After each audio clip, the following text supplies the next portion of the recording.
Салам достор, назарыңыздарда алтын факт берүүсү. Клара Басаганова эң жакшы кайрылуу менен кайрылган, балдарды кантип соскадан арылса болот деген. Менимче бул тема эң жакшы темалардын бири болду. Андыктан жообун тосуп алыңыз. Балдарды упчудан, тактап айтканда, соскадан кантип арылса болот. Балдардын тиши чыгып баштагандан баштап, булардын соруу рефлекси акырындык менен жоголот. Айрыкча 2 жана 4 катар чыккан кезде бул рефлекс өзү менен таптакыр жоголуп кетет.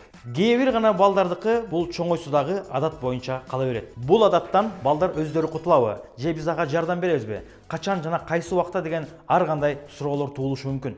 Буга чейин ар кандай маалыматтар берилип келген, бирок анын бардыгын четке кагып, биз өзүбүздүн чечимибизди чыгарабыз. Эгерде бул тема сизге кызыктуу болсо, анда биз сизге бир канча ыкмаларды айтып бермекчибиз. Биринчи ыкма: соска сейилдеп кетти, же орусча айтканда прогулкага кетти десек болот. Негизинен кичинекей балага күндүзү соскаң сейилдеп кетти деген жакшынакай жомокторду айтып берсеңиздер болот. Бала издей баштаганда соска жатаарда гана келет деп аларды ишендириш керек. Бирок айтылган сөз атылган ок демекчи, кечке чейин баланы ишендирип, кечинде жатаарда соскасын берсеңиз бала ишенип калат. Эгерде күндүз бала соскасын издеп кандайдыр бир кыял жоргон көргөзсө, анда сиз аны алаксытып, ойноп, ар кандай ырларды ырдатып үйрөтүңүз. Экинчи ыкма: сосканын формасын өзгөртүп салыңыз. Кээ бир апаларыбыз эң чоң жаңылышты кылат. Баланын көзүнчө соскасын жарым жартылай же түбүнөн кесип салып, бул бала үчүн соргонго ыңгайсыз болуп, көксөөсү канбай, психологиялык травманын дабирин алып келиши мүмкүн. Бул ыкманы оңойлуу колдонсоңуздар болот.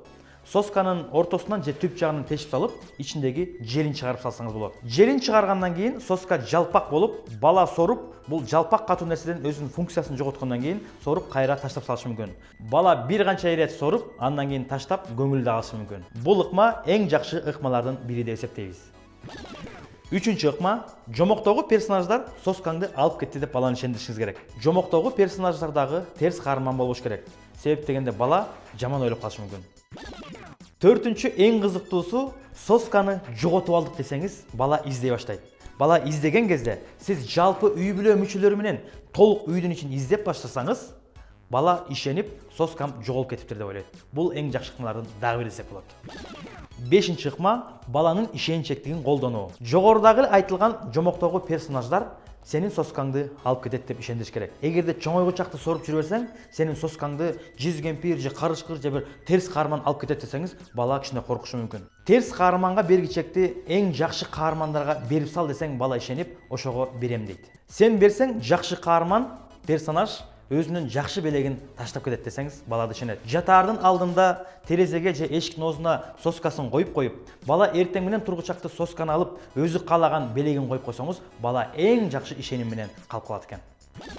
Алтынчы ыкмабыз бул жакшылардан көмүр кылуу. Бала бакчага барганда өзүнөн чоңураак же болбосо соска сорбогон балдарды көргөзүп, мына сен дагы ушулар сыяктуу кыйынсың деп баланы көтөрмөлөп коюш керек.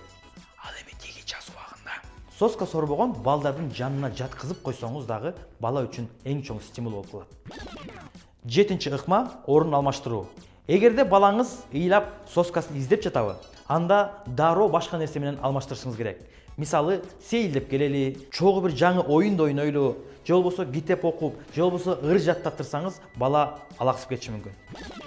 Ал эми 8-чи жыйынтыктоочу ыкмабыз бул албетте кичинекей баланы мактоо. Жогорудагы айтылган бардык ыкмаларды колдонгондон кийин жаныңызда балаңыз соска сорбой турган кезде аны абдан макташыңыз керек. Себеби мактоо баланын ар дайым түз жолго баруусуна түрткү берет. Мактаганда дагы жөн мактабай, телефон чалып туугандарга же досторго мына биздин балабыз таштады деп аны мактап, же болбосо өзүнүн соскасы жок жүргөнүн видеого тартып өзүнө көргөзсөңүз, бала үчүн дагы эң чоң стимулдардын бири.